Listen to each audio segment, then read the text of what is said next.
Wow.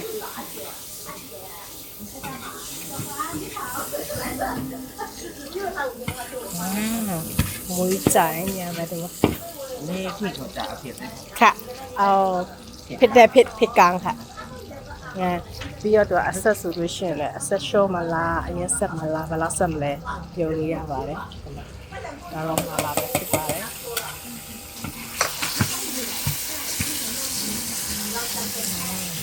အနံမွေးလာပဲဆိုတော့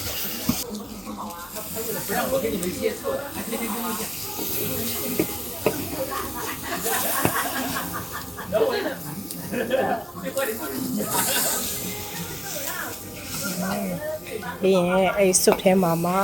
ကိုကြိုက်နေတဲ့ရာဒီမှာအရွက်တွေခောက်ဆွဲတွေတုပ်ဘူးတွေဒါမှမဟုတ်ရင်ဒီမှာရှိတဲ့ဟာလေးတွေကိုထပ်ပြီးမှပြုတ်စားရုံပဲဖြစ်ပါတယ်ကဲ